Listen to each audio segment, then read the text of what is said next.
Hey, welcome to the Ocean Compliance Health Show. I am your host, Sheldon Primus, the same guy that does the Safety Consultant podcast with you. So this time, I am going to work with you on this compliance letter it's actually not a compliant, well, it is, it's a directive, but it is truly the National Emphasis Program for COVID-19. I started telling you guys about it when it first came out, which was March 12th. I downloaded it and I was starting to read it, but I did not actually get to focus in on it. So I finally did it. I am focused in. I finished it. I've got my notes on this thing. It's in my hand, so I'm able to reference it. So therefore, if you have any questions on the National Emphasis Program for COVID-19. We'll start with that one because I literally have it in my hand over here, the National Emphasis Program.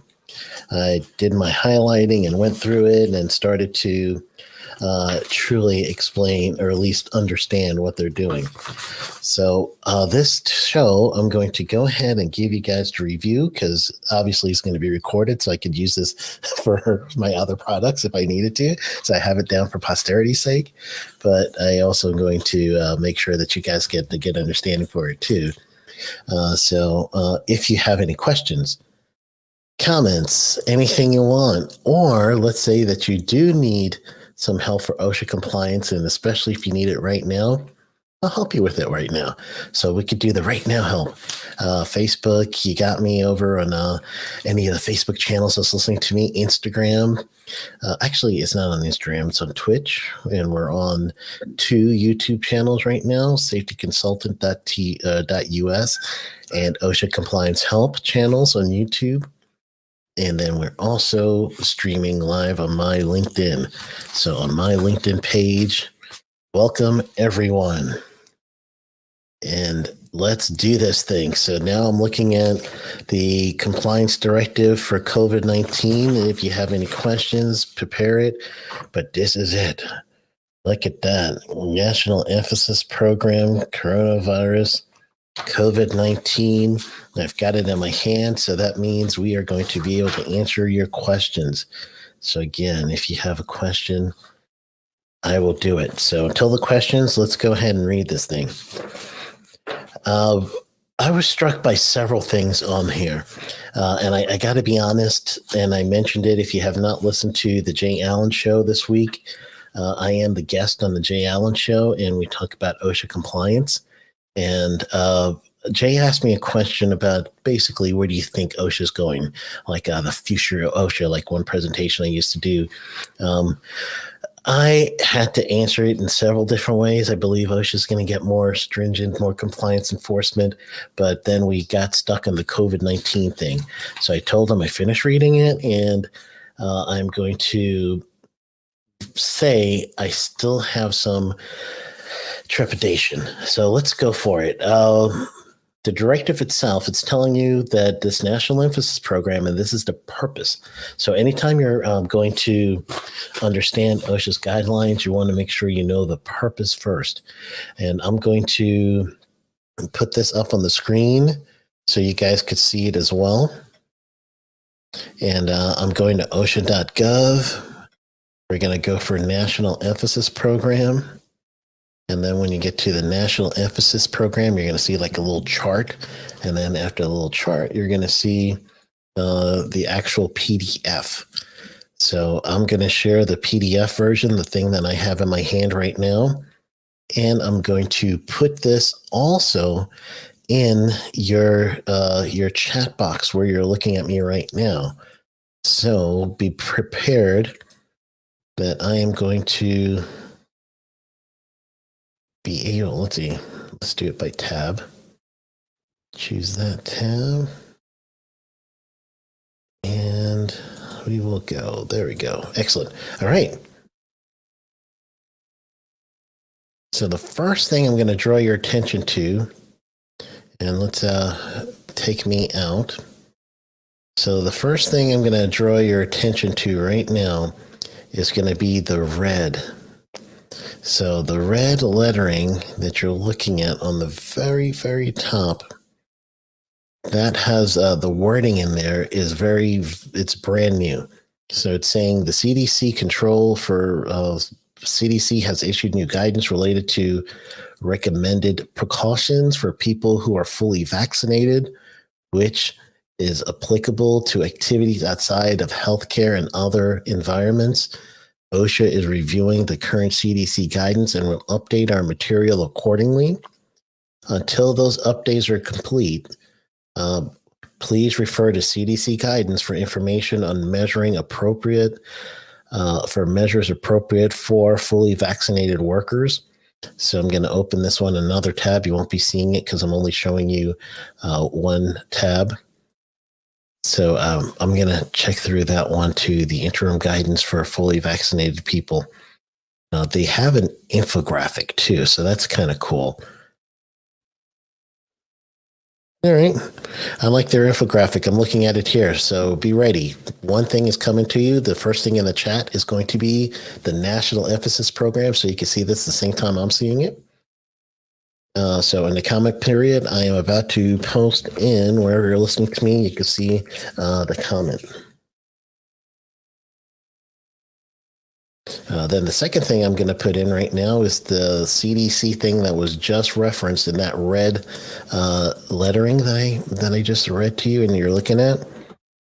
So I'm going to go ahead and put that in the chat as well. So those two things that you're seeing, one will be the CDC, the new guidance for people who are vaccinated versus people who are vaccinated, and then also the other thing. So I kind of like this one. I'm going to have to go through this new one. I haven't seen it yet. All right, so let's go a little further down on this National Emphasis Program. I'm going to have this up here. I'm going to bring you to the very first thing caught my mind is the scope, or caught my eye. So this is telling you basically why they're doing this. So that's what your scope is going to always tell you. It's going to tell you, or I should say the purpose. The purpose is going to tell you why. So that's going to be number one, actually. So right away, purpose is truly it's going to identify high hazard areas. That's really the very first thing it's going to do, identify those high hazard areas. And it's for severe acute respiratory syndrome coronavirus 2. So that's the disease, the virus that causes the disease, coronavirus disease 2019. So the National Emphasis Program augments OSHA's efforts, and I'm reading right here, augments OSHA's effort addressing unprogrammed COVID-19 related complaints, referrals, and severe incident reports. And it says by adding and component target specific hazard industries or activities where hazard is prevalent. So this National Emphasis Program targets establishments that have workers who have that high potential. That's going to be one category according to the purpose. And then they're going to have another category that says, and this is the purpose of this National Emphasis Standard. First purpose is to make sure that you're going to stop the potential exposure for people. Then the second thing it's going to do, and this one is going to be for retaliation measures. So people that call OSHA on their bosses, this actual emphasis program has a lot of information that says, you guys will be protected. You're good. We're going to make sure you're okay. And so OSHA is incentivizing people, making sure that their workplace is doing the right thing. And that is the purpose. So that's the first thing that stuck out to me. I'm not going to read the whole thing. I'm only going to read to you the things that stuck out to me on this. And if you want to know more, follow the link I gave to you in the chat box. So here's the other thing that stuck out to me. And this is one of the wording. Based on individual variability of COVID-19 protection requirements currently in place across the state, OSHA strongly encourages state plans to adopt this national emphasis program, meaning you do what we're saying here. They're strongly suggesting state plans to do that, but does not require identical adoption. So that means a state plan, Tennessee's a state plan, North Carolina, South Carolina, some of those state plans, Cal OSHA. Yeah, traditionally, they have 6 months to institute a new OSHA plan. So in this case here, OSHA is saying they strongly suggest that a state adopts this NEP, but they don't have to do it identically. State plans notice of intent regarding this direction is required. So that means the state must decide. We are going to do our own thing, but will be astringent or some variants of OSHA with approval, federal OSHA, or we're just going to stick with your plan. So that's what they're giving your options there. But there is one more wording in here that is, it tells you that within 60 days, the state has to adopt something. So I'm going to read it for you right over here. Within 60 days, the adoption, within 60 days of adoption, the state must provide an electronic copy of the policy or links where policies is posted on the state plan so everyone can see what it is. The state plan must also provide the date of adoption, so when they're going to actually create a program and get it going, and identify what the differences between federal and the state plans for OSHA, COVID-19. And if any difference between the policies, that's what you're going to post. And then OSHA needs a summary of your plan. So OSHA is going to ask the state plans to do a summary. So those are the things that caught my attention right up front. And then the expiration says no more than 12 months from the effective date, meaning effective date on this program says that it is March. Effective date, March 12th, 2021. So March 12th, 2022. Then this one could be canceled or extended. So that is going to be the things that you could do with this standard over here. If there becomes anything that supersedes this, then it would be an actual emergency temporary standard or something similar to that, and then you'll follow what that says. But truly, I was just trying to make sure that they're setting the groundwork. So that's one of the first things that caught my eye. Next thing goes down a little bit further, and we get the definition of close contact. So how close you are to your workers. You may have workers that you feel you're, I'm further away from these people. I don't have to worry about it. I'm not close contact. So to OSHA, when you say that, there's actually a definition for it. So I'm going to show you guys the definition for what they're calling close contact. This one is coming from the CDC.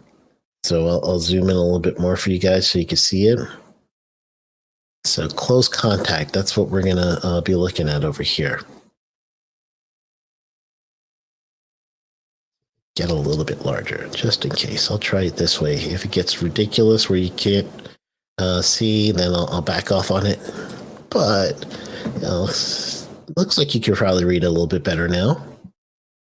All right, so this is close contact. This is going to be a component of regulation. Workers' occupational exposure to SARS-CoV-2 during the pandemic may vary from community to community. So that's a good acknowledgement right there, that there are some varying communities in the rate of infection, depending on local conditions or outbreaks. So that's the variable there.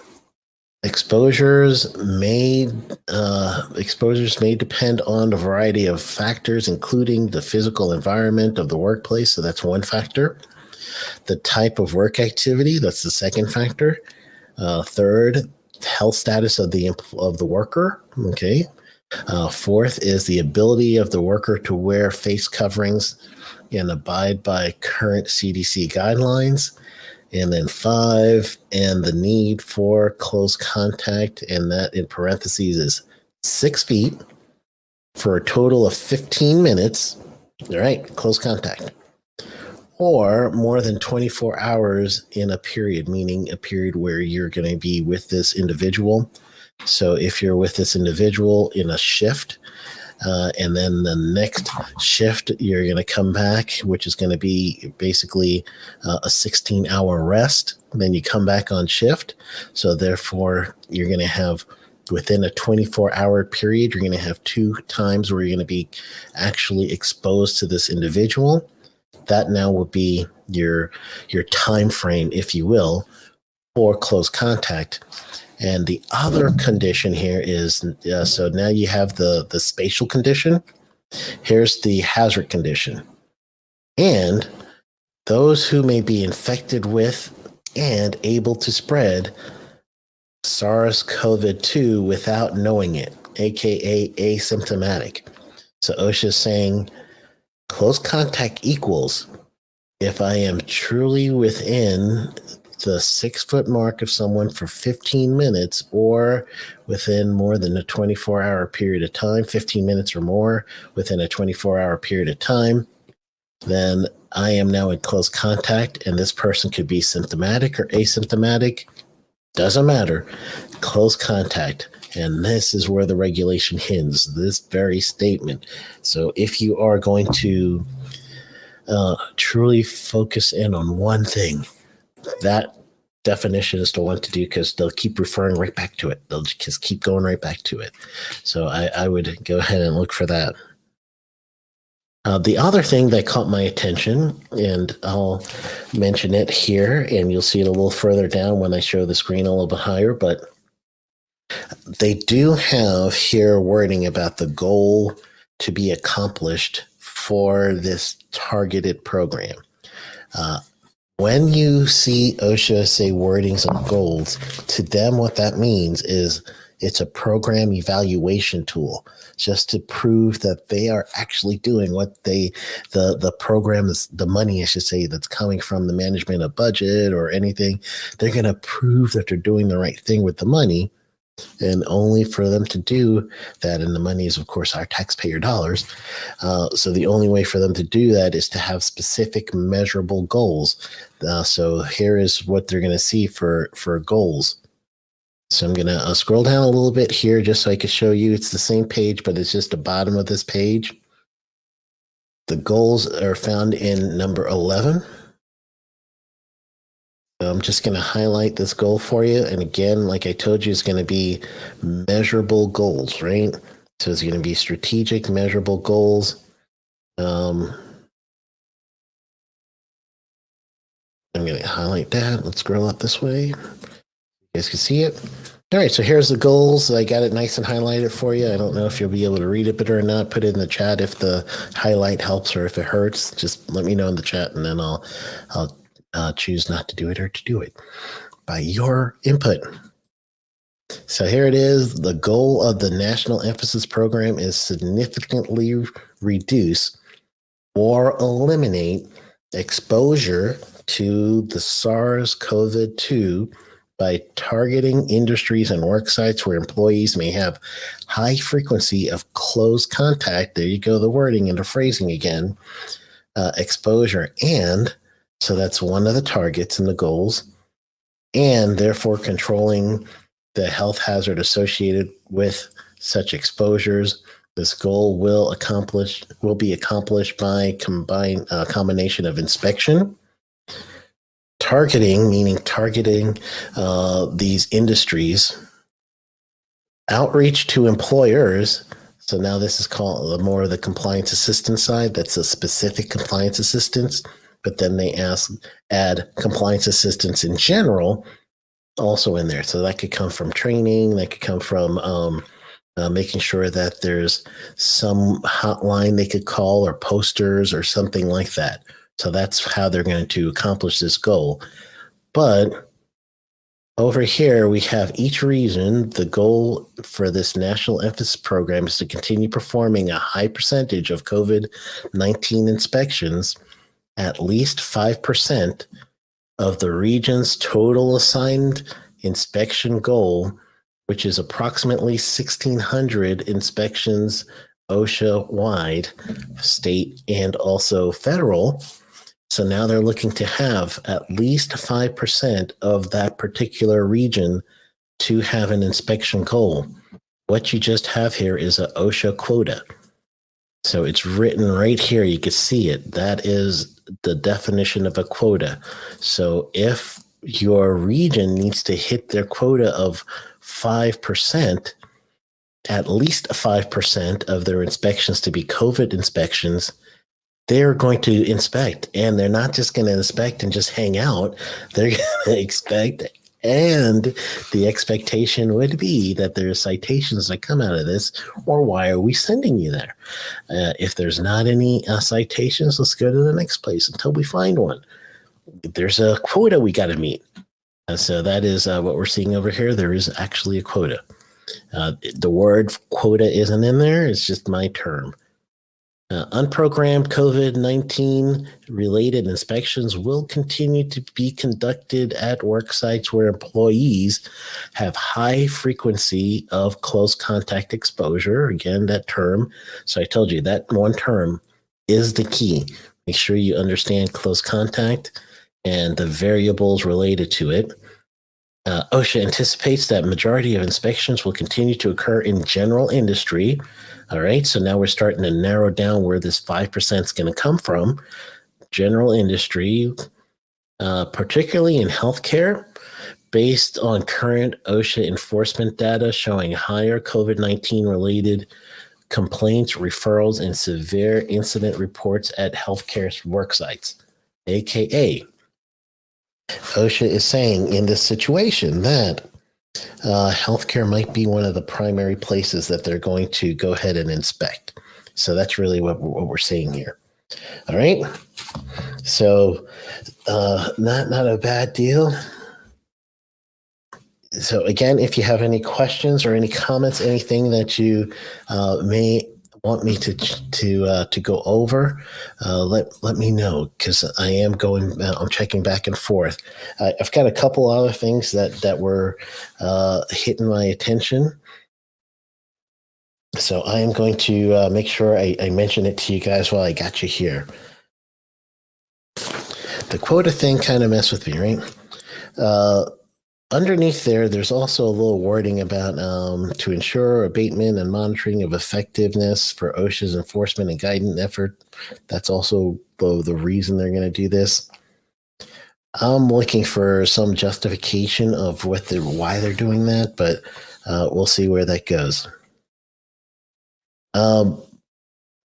The establishment, one of the things they do have in here is smaller establishment, 10 or fewer are exempt. So that's good. There is an exception. However, they did classify two major lists. One is going to be a list of Appendix A list, and one will be an Appendix B list. The Appendix A comes from a master list of industries that have high frequency of close contact. And then the other one, the additional list that's coming is going to be list 2, which is from your 300 log. So meaning if you have very high injury rates, then that is going to be a reason OSHA is going to show up. So those are the two lists. One is a list for Appendix A on data that says high close contact. That phrase, right? Close contact with people. And then the other list, Appendix B, is those who have high 300 log form numbers. So this will be for calendar year 2020. They're going to look at your 300A forms, calendar year 2020. That now will generate a list that says these companies have elevated rates of illness. That's what the wording says, elevated rates of illness.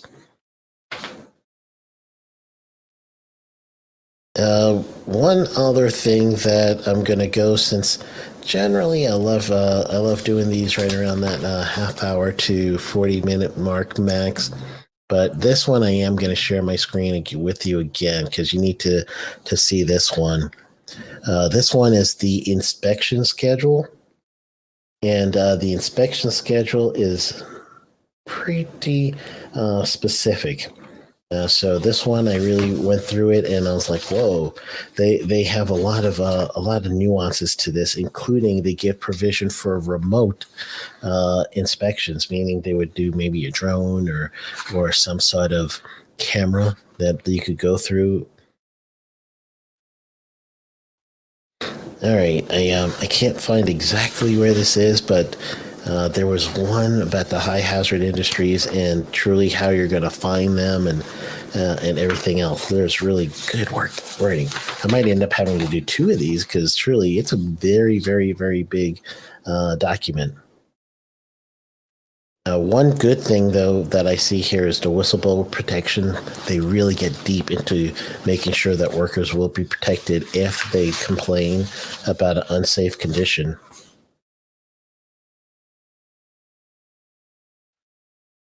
All right, the thing I would ask you to read, it starts, and it's a long one, so I'm not going to read it for you, but it's under the inspection procedures on that.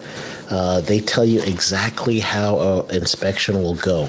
So that's one of the things. So I'm actually not going to show it to you because it's going to take a little too long to find it, but it's right here. It's on this page. So you can see all my notes and my like scribbles, and I'm doing highlights and I'm circling things, and it looks kind of like the ravings of the madman over here with the writing in the sides. So that's truly how I spend my days sometimes, going through emphasis programs and circling and underlining. But there's plenty more to that one. I might have to do a comprehensive thing. I'll probably I know for sure I'm going to go over this national emphasis program, specifically when I do the Revealing OSHA Secrets one-day event that you see going on the scroller there. If you go to sheldonprimus.com/events, we're going to do a one-day OSHA compliance blowout. I'm going to give you some of the secrets that I have as a safety consultant to help you comply with OSHA, including going through directives like this and highlighting and underlining and circling and all that stuff. Well, I'll point you in the right direction. So go to sheldonprimus.com/events. Sign up for that one. It's going to be all online, so you don't have to worry about capacity or anything like that. So we'll take care of you there.